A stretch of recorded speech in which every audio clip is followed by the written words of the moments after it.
الحمد لله رب العالمين والصلاة والسلام على الأنبياء والمرسلين أما بعد فأعوذ بالله من الشيطان الرجيم بسم الله الرحمن الرحيم ألف لام ميم ذلك الكتاب لا ريب فيه هدى للمتقين آمنت بالله صدق الله العظيم وبلغنا رسوله النبي الكريم ونحن على ذلك لمن الشاهدين والشاكرين والحمد لله رب العالمين.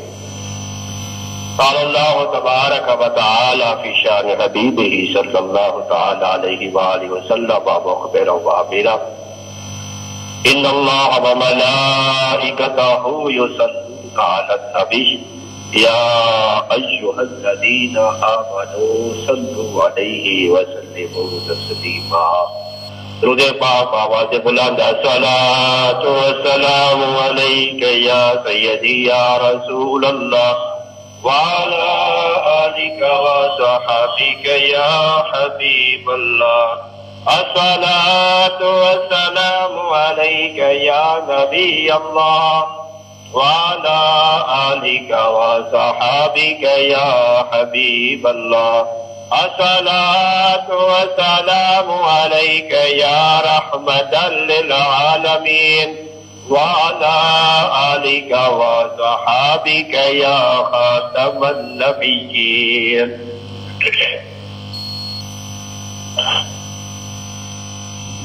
مشہور محدث ابو بکر مجاہد رحمت اللہ علیہ ایک مرتبہ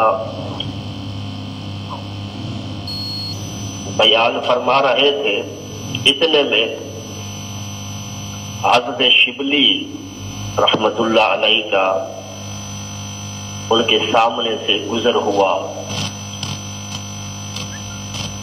تو آپ نے آگے بڑھ کر حضرت شبلی رحمت اللہ علیہ کو سینے سے لگایا، مصافحہ کیا اور ان کے پیشانی پر بوسہ دیا.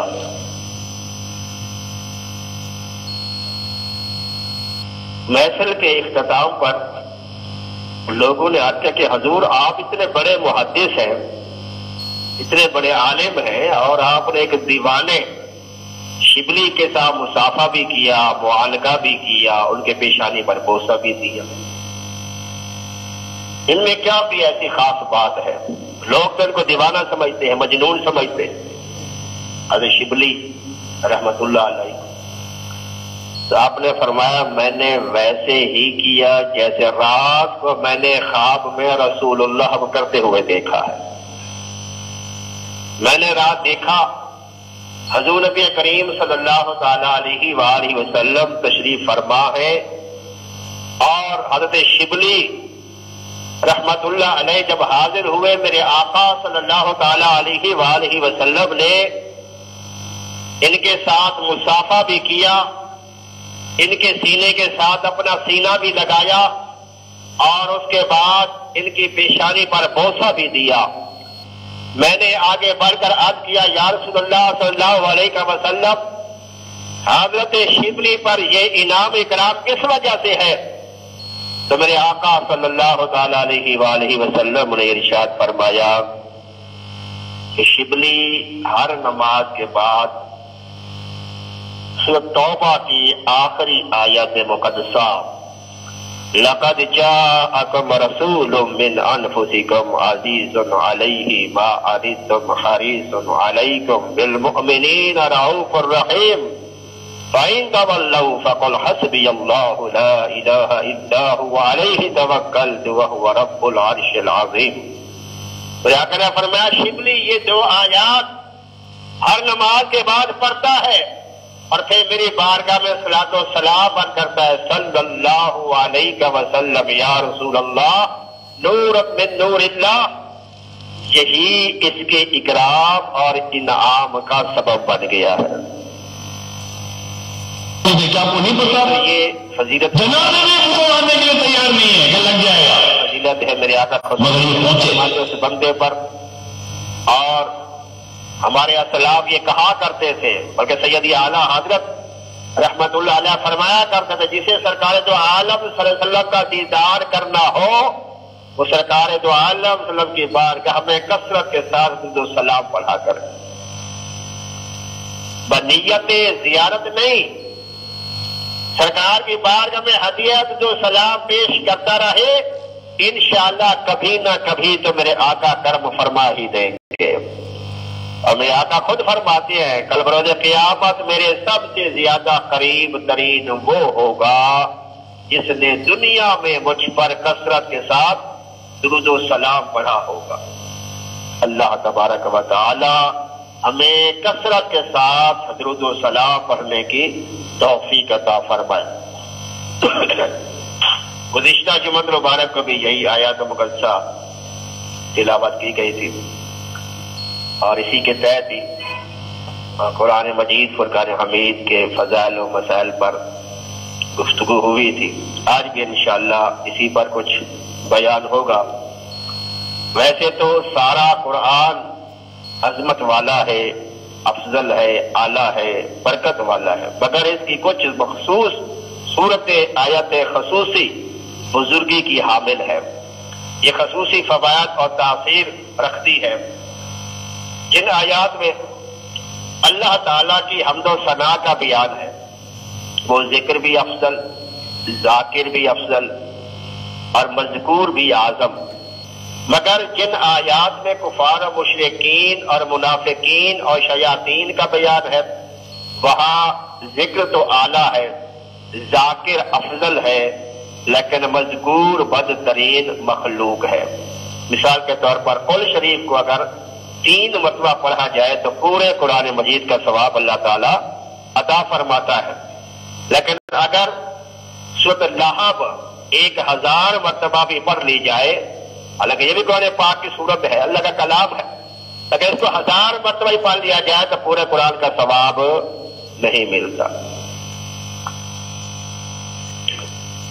کعبہ معظمہ یہ سارے کا سارا ہی بیت اللہ ہے، اللہ کا گھر ہے، عظمت والا ہے، برکت والا ہے، مگر رکن اسود بہت ہی عرف والا ہے کہ جس کے بوسے لینے کے لیے ہر وقت بھیڑ رہتی ہے، ہر وقت رش ہوتا ہے۔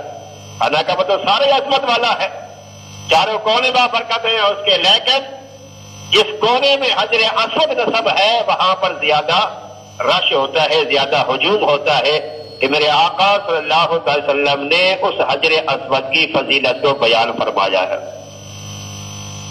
سیدنا فاروق اعظم رضی اللہ تعالیٰ عنہ ایک مرتبہ خانہ کعبہ کا طواف کر رہے ہیں، مولا علی مشرق کشا رضی اللہ تعالیٰ عنہ بھی ساتھ ہے۔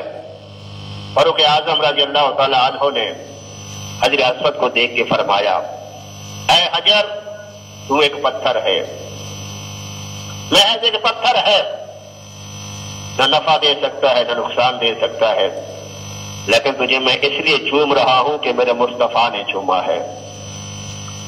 جب مولا علی مشکل کشا رضی اللہ تعالی عنہ نے یہ سنا تو آپ نے عرض کیا، امیر المومنین میں نے خود حضور نبی کریم صلی اللہ تعالی علیہ وآلہ وسلم سے سنا ہے کل بروز قیامت اس حجر اسود کی آنکھیں ہوں گی اور زبان ہوگی، جس نے ایمان کی حالت میں اسے چوما ہوگا اس کے ایمان کی یہ گواہی دے گا، اور جس نے نفاق کی حالت میں اس کو چوما ہوگا اس کے نفاق کی گواہی دے گا۔ یعنی یہ نفع بھی دے سکتا ہے اور نقصان بھی دے سکتا ہے۔ تو یہ حجر اسود کو یہ فضیلت میرے آقا صلی اللہ تعالی علیہ وآلہ وسلم نے بیان فرمائی ہے، اسی لیے لوگ وہاں پر اس کا بوسہ لینے کے لیے عمر آتے ہیں۔ حضور نبی کریم صلی اللہ علیہ وسلم مسجد ہوتی ہے، ساری مسجد ہی عرف و اعلیٰ ہوتی ہے، لیکن مسجد کا جو محراب ہوتا ہے، مسجد کا جو ممبر ہوتا ہے، اس کی عظمت بہت ہی عرف و اعلیٰ ہوتی ہے۔ حضور نبی کریم صلی اللہ علیہ وسلم فرماتے ہیں، خیرکم من تعلم القرآن وعلمہ، اور میں تم میں سے بہترین وہ شخص ہے جو قرآن سیکھے اور دوسروں کو سکھائے۔ اور یہ یاد رکھیں، فرشتوں فرشتوں کو قرآن مجید پڑھنے کی اجازت نہیں ہے. فرشتوں کو قرآن پڑھنے کی اجازت نہیں ہے. یہ مسلمان ہے جو قرآن پاک کی بار بار تلاوت کرتا ہے. فرشتوں کو سننے کا حکم ہے، وہ سن کے سعادت حاصل کرتے ہیں، اس کی برکتیں لیتے ہیں.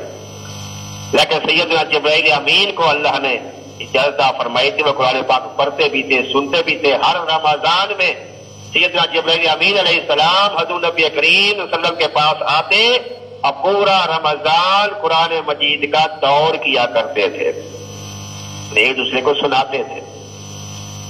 باقی جتنے بھی فرشتے ہیں وہ قرآن پاک سنتے ہیں، پڑھتے نہیں ہیں. اور میرے آقا صلی اللہ علیہ وسلم نے ایک مرتبہ حضرت عبداللہ بن مسعود رضی اللہ تعالیٰ عنہ سے فرمایا، اے عبداللہ مجھے قرآن سناؤ. انہوں نے عرض کی یا رسول اللہ صلی اللہ علیہ وسلم میں سناؤں؟ آپ پہ تو قرآن نازل ہوا ہے، اب صاحب قرآن ہے. اور میں ہاں میرا دل چاہتا ہے میں کسی اور سے بھی سنوں. تو عبداللہ بن مسعود رضی اللہ تعالیٰ قرآن پاک کی سورۃ النساء کی آیات تلاوت کی، اور جب اس آیت پر پہنچے فَكَيْفَ إِذَا جِئْنَا مِنْ كُلِّ أُمَّةٍ بِشَهِيدٍ وَجِئْنَا بِكَ عَلَىٰ هَٰؤُلَاءِ شَهِيدًا. جب اس آیت پر پہنچے تو میرے آقا صلی اللہ علیہ وسلم کی آنکھوں سے آنسو جاری ہو گئے. کیوں؟ اس کا ترجمہ یہ ہے، مطلب یہ ہے اس کا فَكَيْفَ إِذَا جِئْنَا مِنْ كُلِّ أُمَّةٍ بِشَهِيدٍ. اے محبوب صلی اللہ تعالی علیہ وسلم، وہ وقت کیسا ہوگا، وہ منظر کیسا ہوگا جب ہم ہر امت میں سے ایک گواہ لے کر آئیں گے. وَجِئْنَا بِكَ عَلَىٰ هَٰؤُلَاءِ شَهِيدًا. اور اے محبوب تمہیں تمام کے اوپر گواہ بنا کر لائیں گے. روز قیامت اللہ تعالی امتوں سے کہے گا تم نے میری نافرمانی کی، تم نے گناہ کیے، برائیاں کی. تو وہ قومیں کہیں گی، امتیں کہیں گی یا اللہ تو نے ہماری ہدایت کو کوئی بندہ ہی نہیں بھیجا، کوئی ہمیں سمجھاتا تو ہم سمجھ جاتے. اللہ تعالیٰ کہے گا کہ میں تو نبی بھیجے نہیں ہدایت کے لیے. وہ کہے گا نہیں ہمارے پاس تو نہیں آئے. تو اللہ تعالیٰ نبیوں کو بلایا کہ تم ان کے پاس نہیں گئے تھے، ان کو تبلیغ نہیں کی تھی، ان کو گناہوں سے نہیں روکا تھا، شرک سے منع نہیں کیا تھا. وہ انبیاء کہیں گے یا اللہ تو بہتر جانتا، ہم تو گئے تھے، ہم نے تیرا پیغام تک پہنچایا، لیکن انہوں نے انکار کیا، تیری بات کو نہیں مانا انہوں نے. تو وہ قومیں کہیں گے یا اللہ پھر ان کو کہو کہ گواہ لے کے آئیں، کہ گواہی دے نبیوں کی کہ یہ سچ کہہ رہے ہیں. تو پھر اس وقت حضور نبی کریم صلی اللہ علیہ وسلم فرماتے ہیں میری امت گواہی دے گی کہ یا اللہ ہم گواہی دیتے ہیں کہ تیرے نبی آئے تھے اور تیرا پیغام اپنی اپنی قوموں تک پہنچایا تھا، لیکن ان قوموں نے، ان امتوں نے ان باتوں کو تسلیم کرنے سے انکار کر دیا تھا. اللہ فرمائے گا تم تو اس وقت تھے ہی نہیں، تم کیسے گواہی دیتے ہو؟ وہ کہتے ہیں یا امت کہے گی یا اللہ بے شک ہم نہیں تھے، لیکن ہمارے محبوب نے فرمایا ہے کہ تیرے محبوب نے فرمایا ہے کہ نبی آئے تھے اور اسلام کے اور دین کی تبلیغ کرتے رہے، اللہ کا پیغام پہنچاتے رہے، تیرے محبوب کے کہنے پر ہم کہہ رہے ہیں اور گواہی دے رہے ہیں. یہ اس منظر کی طرف اللہ تعالیٰ نے جو اشارہ دیا فَكَيْفَ إِذَا جِئْنَا مِنْ كُلِّ أُمَّةٍ بِشَهِيدٍ. جب ہر امت سے ہم ایک گواہ لے کر آئیں گے وَجِئْنَا بِكَ عَلَىٰ هَٰؤُلَاءِ شَهِيدًا. اور تمام گواہوں کے اوپر اے محبوب ہم تمہیں گواہ بنا کر لائیں گے. گواہ وہ ہوتا ہے، گواہی وہی دے سکتا جو موقع پر موجود ہو. جو موقع پر موجود ہی نہ ہو تو وہ گواہی کیا دے گا؟ اس کا مطلب یہ ہوا کہ میرے آقا صلی اللہ علیہ وسلم نے جو فرمایا بالکل حق اور سچ فرمایا کہ اللہ تعالیٰ جب محبوب فرماتے ہیں کہ سب سے پہلے اول ما خلق اللہ نوری، کہ سب سے پہلے اللہ نے میرے نور کو پیدا فرمایا. میرے آقا کا نور ہر چیز کو ملاحظہ فرماتا رہا، دیکھتا رہا، جانتا رہا، سمجھتا رہا. بہرحال حضور نبی کریم صلی اللہ علیہ وسلم نے قرآن مجید کی بے شمار فضیلتوں کو بیان فرمایا. میرے آقا فرماتا لا حسد الا علی اثنین رجل. کسی پر حسد کرنا، حسد بمعنی راشک کرنا جائز نہیں ہے، صرف دو بندوں پر راشک کیا جا سکتا ہے. ایک فرمایا آتاہ اللہ القرآن فہو یقوم بہ آناء اللیل و آناء النہار، فرمایا ایک اس بندے پر رشک کیا کرو جس کو اللہ نے قرآن کا علم عطا کیا اور وہ قرآن آگے سکھاتا رہتا ہے۔ تو بھی دعا کیا کرو یا اللہ ہمیں بھی قرآن کا علم عطا فرما تاکہ ہم بھی قرآن کا علم لوگوں تک پہنچاتے رہیں۔ دوسرا فرمایا وَرَجُلٌ آتَاهُ اللَّهُ مَالًا فَهُوَ يُنْفِقُ مِنْهُ آنَاءَ اللَّيْلِ وَآنَاءَ النَّهَارِ، میرے آقا فرمایا دوسرا اس بندے پر رشک کیا کرو کہ جس کو اللہ نے مال دیا اور وہ دن رات اللہ کی راہ میں صدقہ خیرات کرتا رہتا ہے۔ تم بھی دعا کہ یا اللہ ہمیں بھی مال عطا فرما تاکہ ہم بھی تیری راہ میں زیادہ سے زیادہ صدقہ خیرات کریں۔ میرے آقا صلی اللہ تعالی فرماتے ہیں لا تجعلوا بیوتکم مقابرا، میرے آقا فرماتے ہیں صلی اللہ تعالی علیہ وسلم اپنے گھروں کو قبرستان نہ بناؤ۔ مطلب یہ ہے کہ جس طرح قبرستان میں لوگ کبھی کبھی قرآن پاک کی جا کے تلاوت کرتے ہیں، فرمایا اپنے گھروں قبرستان والا مقام نہ بناؤ جہاں کبھی کبھی تلاوت قرآن پاک کی جاتی ہے، بلکہ روزانہ گھروں میں قرآن پاک کی تلاوت کیا کرو۔ میرے آقا صلی اللہ تعالی علیہ وسلم فرماتے ہیں جس گھر میں سورۃ البقرہ پڑھی جاتی ہے وہاں پر شیطان اور شیاطین کا مجمع داخل نہیں ہو سکتا۔ اگر گھر میں معاذ اللہ کوئی جنات وغیرہ کے اثرات وغیرہ ہیں، اس نے بقرہ کی تلاوت کرے انشاءاللہ وہ اثرات جو وہ ختم ہو جائیں گے۔ اللہ تعالیٰ قرآن مجید میں ارشاد فرمایا اِنَّا قرآن الفجر کان مشہودا، بے شک صبح کے قرآن میں فرشتے حاضر ہوتے ہیں۔ صبح کا جب بندہ تلاوت کرتا ہے تو اکثریت ہماری ایسے مسلمانوں کی جو صبح کے زیادہ تلاوت کرتے ہیں اور اچھی عادت ہے، تو فرشتے آ کر اس کو سنتے ہیں، اور جب بندہ قرآن پاک کی تلاوت کرتا تو فرشتہ اپنا لب اپنا ہونٹ جو ہے اس بندے کے منہ کے ساتھ لگا دیتا ہے۔ ایک صحابی ہے حضرت اسید بن حذیر رضی اللہ تعالیٰ عنہ، ایک مرتبہ رات کے وقت یہ قرآن پاک کی تلاوت کر رہے تھے، ان کا گھوڑا جو تھا وہ سین میں بندھا ہوا تھا۔ جب یہ قرآن پاک کی تلاوت کرنا شروع کرتے تو ان کا گھوڑا باہر سے آواز نکالتا، بچکتا، اچھلتا۔ اب باہر دیکھا کہ معاملہ کیا ہے کہ میں جب پڑھنے لگتا ہوں تو یہ میرا گھوڑا جو ہے وہ اچھلنا شروع کر دیتا ہے۔ جب آپ نے اوپر دیکھا تو ایک نورانی قندیلیں جو ہے وہ ان کے سیل پر معلق تھی، اور پھر جب آپ کمرے میں گئے تو تلاوت پڑھتے رہے، آپ تلاوت کی، آپ صبح ہوئی، سرکار کے بارگاہ میں حاضر ہوئے، یہاں سے رات معاملہ ہوا، قرآن پاک کی تلاوت کرتا تھا تو میرا گھوڑا جو تھا وہ اچھلتا تھا، اور پھر میں اس کا نورانی چراغ دیکھے ہیں اپنے سیل کے اوپر۔ میرے آقا صلی اللہ تعالی علیہ وسلم فرمایا وہ اللہ کے بھیجے ہوئے فرشتے تھے جو تیرے قرآن پاک کی تلاوت کو سننے کے لیے آئے تھے۔ میں نے پہلے بتایا کہ اللہ کے فرشتے جو ہے قرآن پاک پڑھتے نہیں ہیں، قرآن پاک سنتے ہیں۔ صرف یہ مقام سی جبرائیل امین علیہ السلام کو ملا کہ وہ قرآن پاک کی تلاوت کرتے تھے، میرے آقا کے ساتھ آ کر رمضان میں دور کیا کرتے تھے، باقی جتنے فرشتے وہ قرآن پاک سنا کرتے ہیں۔ روایت میں آتا ہے کہ جب بندہ قرآن پاک کی تلاوت کرتا ہے تو فرشتہ اپنا ہونٹ جو ہے لب جو ہے وہ پڑھنے والے کے لب کے ساتھ لگا لیتا ہے۔ تو قرآن پاک کی فضیلت میرے آقا صلی اللہ علیہ وسلم نے ارشاد فرمایا جس نے قرآن پڑھا، اس کو یاد رکھا، اس کے حلال کو حلال سمجھا، اس کے حرام کو حرام سمجھا، اپنے گھر والوں میں سے 10 ایسے بندوں کی شفاعت کر کے جنت میں لے جائے گا جس پر جہنم واجب ہو چکا ہوگا۔ یہ قرآن پاک کی عظمت ہے۔ میرے آقا فرماتے ہیں دلوں میں بھی زنگ لگ جاتی ہے، جس طرح لوہے میں پانی لگنے سے زنگ لگتا ہے، اسی طرح اس کی جلد، اس کا علاج یہ ہے کہ کثرت سے موت کو یاد رکھو۔ یہ دلوں کو جو زنگ لگ جاتا ہے میرے آقا فرماتے ہیں اس کو صحیح کرنے کے لیے اور میں کثرت سے موت کو یاد کرو اور قرآن پاک کی تلاوت کثرت کے ساتھ کیا کرو۔ حضور نبی کریم صلی اللہ تعالی وسلم فرماتے ہیں من قرأ القرآن وعمل بما فیہ، فرمایا کہ جس نے قرآن کو پڑھا، قرآن کو سیکھا اور اس پر عمل کیا جو اس میں ہے، کل روز قیامت اللہ تعالیٰ اس کے ماں باپ کو ایسا نورانی تاج پہنائے گا جس کی روشنی چاند سورج سے بھی زیادہ ہوگی۔ اور میرے آقا فرماتا ہے پھر آپ خود سوچو کہ اس کے ماں باپ کو یہ انعام ملا، ان کی نورانیت اتنی عطا کی گئی، تو جو خود پڑھنے والا ہے اللہ تعالیٰ اس کو کتنے مقام عطا فرمائے گا۔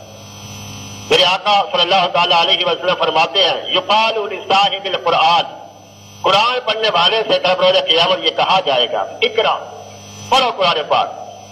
وَاتَّقِ كَمَا كُنتَ تُرَتِّلُ فِي الدُّنْيَا. اللہ فرمائے کہ اے قرآن پڑھنے والا قرآن پڑھ اس طرح تو دنیا میں پڑھا کرتا تھا. فَإِنَّ مَنزِلَكَ عِندَ آخِرِ آیَةٍ. اللہ فرماتا ہے کہ اے میرے بندے قرآن پڑھتا جا, جہاں پر تیرے قرآن پاک تلاوت ختم ہوگی وہی تیرا مقام بنا دیا جائے گا. جتنے قرآن اس کو یاد ہوگا اتنے جب وہ زیادہ پڑھتا جائے گا اتنا اس کا مقام بھی بلند ہوتا جائے گا. اور یہ بھی یاد رکھے قرآن پاک کو صحیح پڑھیں گے تو یہ فضیلت ملے گی. میرے آقا صلی اللہ تعالی علیہ وآلہ فرماتے ہیں ادبوا اولادکم علی ثلاث خصال. اپنی اولاد کو 3 خصلتیں, 3 عادتیں, 3 باتیں, 3 کام ضرور کراؤ. کون سے؟ فرمایا نمبر 1 حب نبیکم. اپنی اولاد کو اپنے نبی کی محبت سکھاؤ, اپنے نبی کی تعظیم کے بارے بتاؤ, اپنے نبی کا مقام بتاؤ کہ ہمارے نبی کی اس کا شان و عظمت ہے. اور دوسرا فرمایا حب اہل بیت ہی. نبی کی تعظیم کے بعد نبی کی اہل بیت کی تعظیم سکھاؤ. اور تیسرا فرمایا اپنی اولاد کو قراءت القرآن, قرآن پاک کا علم جو ہے وہ اپنی اولاد کو سکھاؤ. یہ 3 میرے آقا صلی اللہ علیہ وسلم فرمایا کہ یہ تم اپنی اولاد کو ضرور سکھاؤ. تو اپنی اولاد اور نبی پاک کی تعظیم کیسے سکھائی جا سکتی ہے کہ سرکار کی شان و عظمت کو بیان کیا جائے, سرکار کے معجزات کمالات کو بیان کیا جائے, قرآن کی روشنی میں, حدیث کی روشنی میں اپنی اولاد کو بتایا جائے کہ ہمارے آقا مولا محمد مصطفیٰ صلی اللہ علیہ وسلم سے کیا مقام ہے, کیا شان ہے, کیا عظمت ہے. اس سے اہل بیت کی شان پہ بیان کیا جائے اور قرآن پاک جو ہے وہ اپنی اولاد کو سکھایا جائے. اور یہی علم ہی اس کے بارے میں اللہ فرماتا ہے, میرے آقا صلی اللہ تعالی وسلم فرماتے ہیں کہ ہر مسلمان مرد اور عورت پر علم کا سیکھنا کیا ہے؟ فرض ہے. وہ دنیاوی علم نہیں ہے, وہ دین کا علم ہے. اور یہی دین کا علم ہی بندے کے ساتھ قبر میں جاتا ہے اور یہی کل بروز قیامت ہمارے کام آئے گا.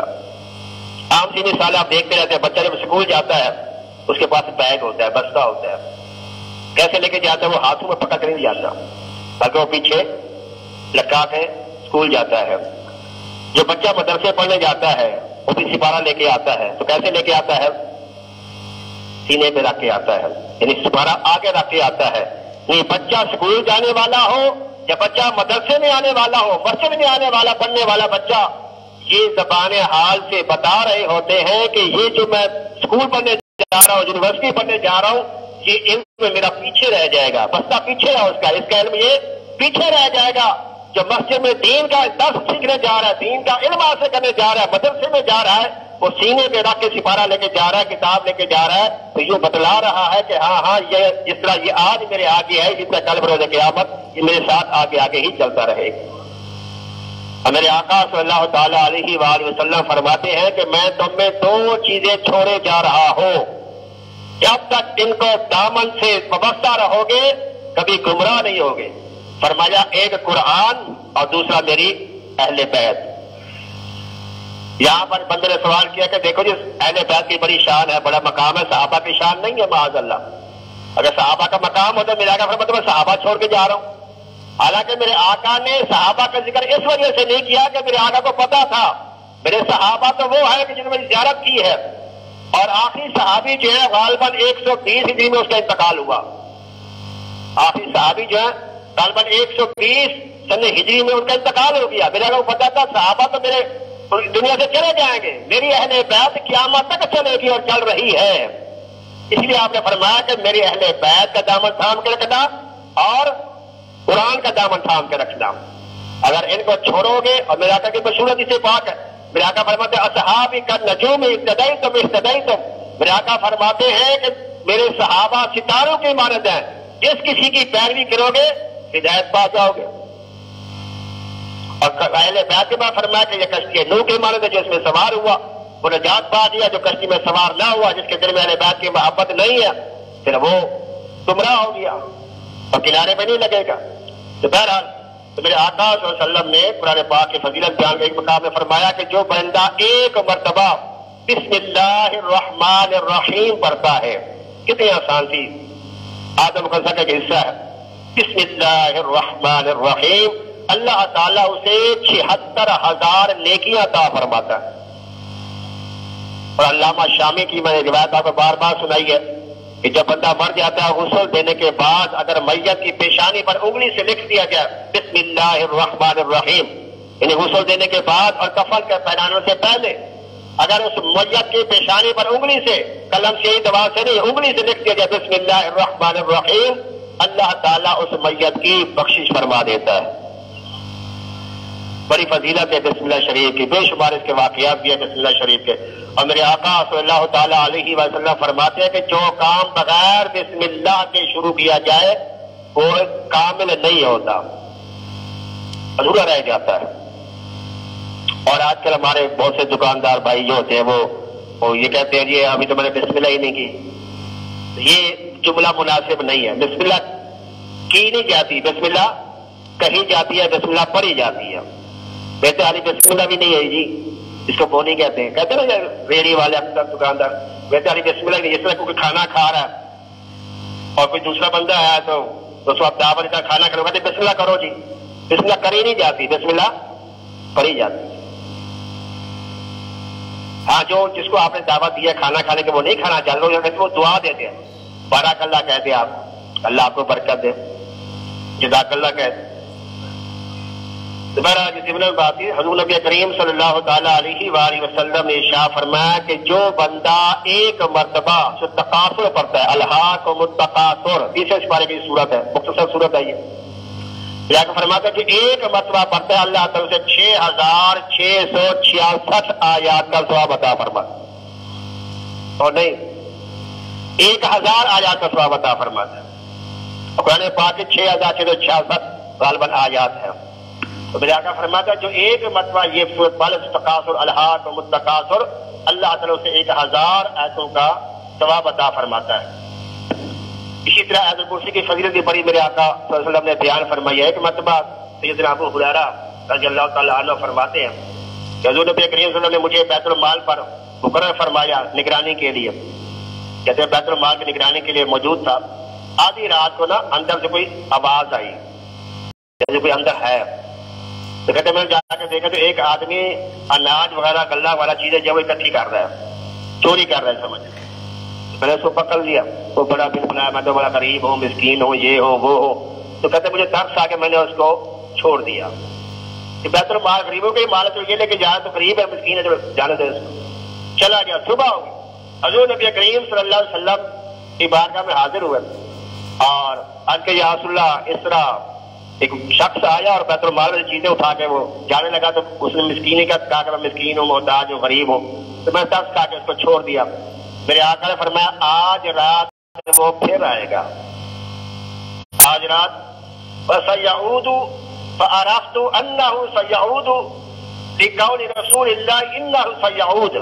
سیدنا ابو ہریرہ کہتے ہیں جس طرح میرے آقا نے کہا تھا ویسا ہوا، رات اسی پہر وہ شخص پھر آیا، پھر مال اٹھانے لگا، پھر رونے لگ گیا، میں مسکین ہوں، غریب ہوں، مجھے جانے دو، کہتے میں نے پھر چھوڑ دیا۔ دوسری رات کی صبح ہوئی، سرکار کے بارگاہ میں حاضر، میرا کہ ما فعل اسیرک، اے ابو ہریرہ تو نے قیدی کے ساتھ کیا کیا رات جو وہ آیا تھا؟ یا اس نے پھر میں محتاجی کا اس نے کہا تو میں نے پھر اس کو چھوڑ دیا ترس کھا کے۔ میرے آقا نے فرمایا آج رات وہ پھر آئے گا، اسی رات وہ پھر آئے گا۔ اب وہ جب آیا تو سیدنا ابو ہریرہ نے اس کو پکڑ لیا کہ آپ تو روز ہی کہتا، بہانا بناتا کہ میں غریب ہوں، مسکین ہوں، ضرورت مند ہوں، تو روز آ جاتا، جھوٹ بک چلا جاتا۔ اس نے کہا اچھا ابو ہریرہ مجھے چھوڑ دو، تجھے میں ایک وظیفہ بتاتا ہوں، وظیفہ بڑا مضبوط ہے، اگر تم وہ پڑھ لو گے نا تو تمہارا مال کبھی چوری نہیں ہوگا۔ کیا کہا تم رات کو نا آیت الکرسی پڑھ لیا کرو۔ کیا پڑھ لیا کرو؟ جب آیت الکرسی پڑھ لو گے تو وہ مال حفاظت میں آ جائے گا، وہ چوری سے محفوظ رہے گا۔ اس کو چھوڑ دیا۔ صبح ہوئی، میرے آقا نے ما فعل اسیرک، اے ابو ہریرہ رات میں کہہ دیا کیا بنا؟ اب کہ یا رسول اللہ اس طرح سے میں نے اس کو پکڑ لیا تھا، لیکن اس نے ایک وظیفہ بتایا تو میں نے پھر چھوڑ دیا اس کو۔ پھر اگر فرمایا کیا؟ کہا کہ اس نے اسے آیت الکرسی کی تعلیم دی، اس نے آیت الکرسی پڑھنے کا کہا مجھے کہ چوری نہیں ہوگی۔ میرے آقا صلی اللہ علیہ وسلم نے فرمایا ابو ہریرہ تھا تو سب سے بڑا جھوٹا لیکن بات سچی کر گیا ہے، تھا تو سب سے بڑا جھوٹا لیکن بات سچی کر گیا۔ ایسے ہی ہے کہ جو آیت الکرسی پڑھتا ہے وہ سامان جو ہے وہ حفاظت میں آ جاتا ہے، چوری سے محفوظ ہو جاتا ہے۔ ابو ہریرہ جانتے ہو کہ وہ 3 راتوں سے تمہارا پالا کس سے پڑھ رہا تھا؟ یا رسول اللہ میں نہیں جانتا میرے آقا فرمایا وہ شیطان لائن ابلیس تھا. جتنی بڑی پاور رکھتا ہو ابلیس لائن، لیکن فرشت اللہ تعالیٰ کے محبوب کے غلاموں سے بچ نہیں سکتا. ابو ہریرہ نے تو پکڑ لیا تھا. میرے آقا خود بھی فرماتے ہیں میں نے ایک مرتبہ شیطان کو پکڑ لیا تھا. میں نے چاہا کہ اس کو رسیوں سے جکڑ کے ستون کے ساتھ باندھ دوں کہ مدینے کے بچے آ کے اس کو کھیلے اس کے ساتھ. پھر میں نے اس کو چھوڑ دیا کہ سلیمان علیہ السلام کی دعا تھی. تو یہ آیت الکرسی کی بڑی فضیلت ہے. اور ایک حدیث میں فرمایا کہ جو بندہ نماز کے بعد، ہر نماز کے بعد آیت الکرسی پڑھتا ہے، مرتے ہی جنت میں داخل کیا جاتا ہے. کوشش کریں، یہ بڑی پیاری آیت الکرسی ہے. اللہ لا الہ الا هو الحی القیوم. یہ کوشش کر کے یاد کریے، لکھی ہوئی اوپر لکھی ہے، کوشش کر کے یہ پڑھا کر رات کو سوتے ہوئے خاص طور پر پڑھا کر. بے شمار اس کی فضیلتیں، عظمتیں میرے آقا صلی اللہ علیہ وسلم بیان فرمائی ہیں. اور جیسا کہ یہ 25 دسمبر آ رہی ہے اور اس حوالے سے لوگ کرسمس، دنیا بھر کے جو عیسائی ہیں وہ کرسمس کے نام سے ایک تہوار بناتے ہیں اور ایک مذہبی تہوار ہے. جیسے ہمارا مذہبی تہوار عید الفطر ہے، عید الاضحیٰ ہے، میلاد النبی ہے، شب معراج، شب برات. تو اسی طرح ان کا بھی ایک مذہبی تہوار ہے، عیسائیوں کا، کرسچن کا. الحمدللہ مسلمان تمام انبیاء کرام پر ایمان رکھتے ہیں. سیدنا عیسیٰ علیہ السلام کو بھی ہم اللہ کا نبی سمجھتے ہیں اور ان سے محبت رکھتے ہیں. ان پر بھی ہمارا ایمان ہے، قلبی تعلق ان کے ساتھ ہے. اور میرے آقا کے دنیا میں آنے کی خوشخبری بھی انہوں نے قرآن پاک میں بیان فرمائی ہے کہ میرے بعد جو رسول آئے گا اس کا نام احمد ہوگا. اور قیامت کے روز بھی یہی، جب سب نبیوں سے پھر کے ان کے پاس جائے گا تو یہی خوشخبری دیں گے، ارے کہاں بھٹک رہے ہو، جاؤ سرکار کے بارے میں وہی تمہاری شفاعت کریں گے. عیسیٰ السلام کا بڑا مقام ہے. لیکن قرآن پاک میں عیسیٰ السلام کے بارے میں جو اللہ نے ہمیں بیان فرمایا وہ کیا ہے؟ وَقَوْلِهِمْ إِنَّا قَتَلْنَا الْمَسِيحَ عِيسَى ابْنَ مَرْيَمَ رَسُولَ اللَّهِ وَمَا قَتَلُوهُ وَمَا صَلَبُوهُ وَلَكِنْ شُبِّهَ لَهُمْ وَإِنَّ الَّذِينَ اخْتَلَفُوا فِيهِ لَفِي شَكٍّ مِّنْهُ مَا لَهُم بِهِ مِنْ عِلْمٍ إِلَّا اتِّبَاعَ الظَّنِّ وَمَا قَتَلُوهُ يَقِينًا بَل رَفَعَهُ اللَّهُ. یعنی عیسیٰ علیہ السلام کے بارے میں ہمارا ایمان کیا ہے، عقیدہ کیا ہے، اور آج کے جو کرسچن ہیں ان کا عقیدہ کیا ہے. وَقَوْلِهِمْ إِنَّا قَتَلْنَا الْمَسِيحَ عِيسَى ابْنَ مَرْيَمَ رَسُولَ اللَّهِ. اللہ تعالیٰ فرماتا ہے اور ان کے کہنے پر کہ ہم نے مسیح عیسیٰ بن مریم اللہ کے رسول کو شہید کیا. یعنی یہودی لوگ یہ کہتے تھے کہ ہم نے عیسیٰ کو قتل کیا، اور نصارہ جو عیسائی تھے، کرسچن، وہ کہتے تھے کہ یہ بات ٹھیک ہے، ان کی تصدیق کرتے تھے عیسائی جو تھے.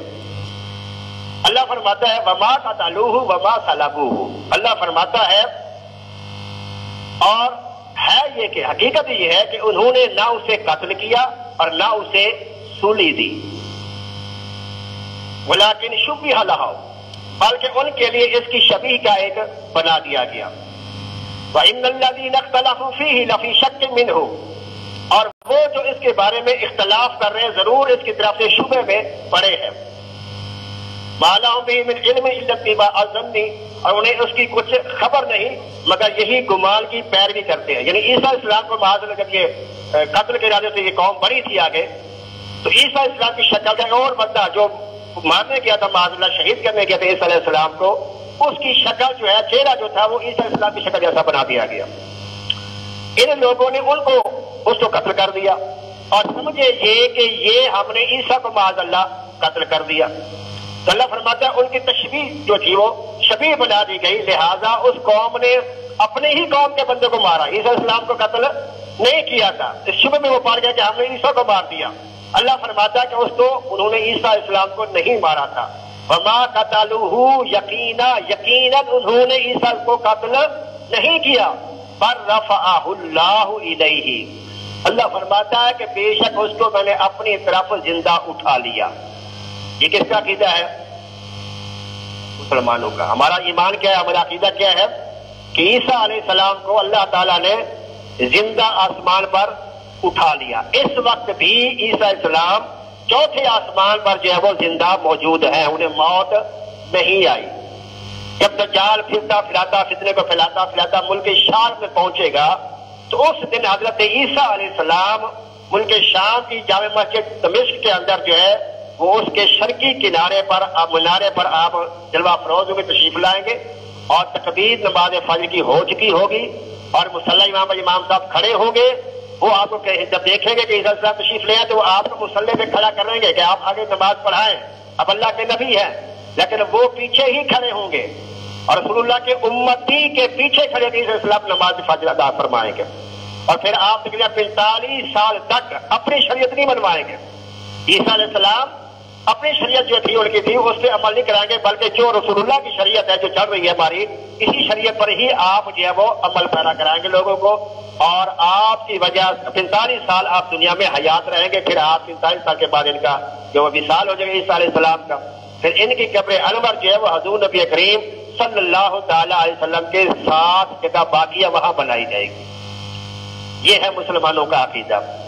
اب جو کرسچن ہیں وہ یہ کہتے ہیں، ایک تو یہ کہتے ہیں کہ وہ اللہ کے بیٹے ہیں معاذ اللہ عیسیٰ علیہ السلام کے بارے میں، تو یہ شرکی عقیدہ ہے، کفری عقیدہ ہے، اور مسلمان اس سے براءت کا اظہار کرتے ہیں۔ اور آپ نے یہ میں نے ایک جگہ پڑھا بھی تھا، حقیقت کیا ہے اس میں، ہم لکھتے ہیں نا وہ انگلش میں، جیسے 2022 چل رہا ہے، اس کا اینڈ ہے، تو انگلش میں 2022 اس کے آگے AD لکھتے ہیں، ایسے بھی مجھے سارے پڑھے لکھے بیٹھے AD لکھتے ہیں۔ مجھے کسی نے بتایا تھا کہ صاحب اس کا مطلب بہت غلط ہے، AD کا مطلب ہے after death of Isa, after death of Isa معاذ اللہ، کہ عیسیٰ اسلام کی وفات کے بعد، تو عیسیٰ اسلام تو وفات ہی نہیں ہوئی ہے، تو وفات ہی نہیں ہوئی، ان کا وصال ہی نہیں ہوا ابھی، لہٰذا مسلمان کا عقیدہ نہیں ہے کہ عیسیٰ اسلام جو ہے وہ وفات پا گئے، بلکہ ہمارا عقیدہ کیا ہے کہ اللہ کے نبی اسلام ابھی زندہ ہے اور قرب قیامت وہ تشریف لائیں گے اور 45 سال تک دنیا میں رہیں گے اور پھر آپ کا وصال ہوگا۔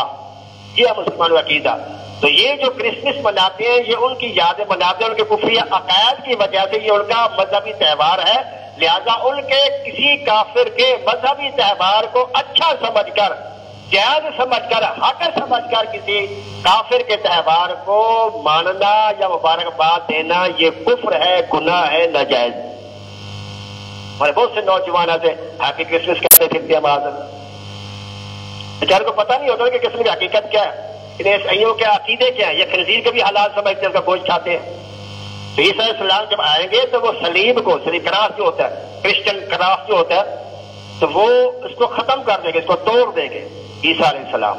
آپ نے دیکھا کہ گرجا گھروں میں، چرچوں وغیرہ میں وہاں پہ نشانات لگے ہوتے ہیں، تو ان کی مثال یہی ہوتے ہیں، معلوم کئی جگہ پہ تفریح بنی ہوتی ہے، ایک آدمی لٹکا ہوا ہے اور وہ پھانسی دیے معاذ اللہ، تو عیسیٰ علیہ السلام کو پھانسی نہیں ہوئی۔ اللہ تعالیٰ نے بالکل واضح طور فرما دیا کہ اس کو قتل نہیں کیا گیا، نہ اس کو صلیب کیا گیا، بلکہ اللہ تعالیٰ فرماتا ہے برفعہ اللہ الیہ، اللہ فرماتا ہے میں نے اس کو اپنے طرف زندہ آسمان پر اٹھا لیا۔ یہ مسلمانوں کا عقیدہ ہے، یہ جو کرسمس مناتے ہیں مسلمان نہ جانے میں انجانے میں، اللہ فرماتا ہے وَإِمَّا يُنْسِيَنَّكَ الشَّيْطَانَ فَلَا تَقْعُدْ بَعْدَ ذِكْرَىٰ، اللہ فرماتا ہے اگر تمہیں شیطان بہکا دے، بھلا دے، جب یاد آ جائے تو پھر ان سے علیحدہ ہو جاؤ۔ اگر اس کو نہیں پتا تھا، پتہ لگ گیا، تو اب آئندہ اس میں شامل نہیں ہونا، مبارکباد اس کی نہیں دینی، ان کے کفریہ عقائد ہیں، ان سے بچنا ہے۔ اللہ تبارک و تعالی مجھے اور آپ کو ان باتوں کو عمل کرنے کی توفیق عطا فرمائے۔ وما علیہ الا البلاغ۔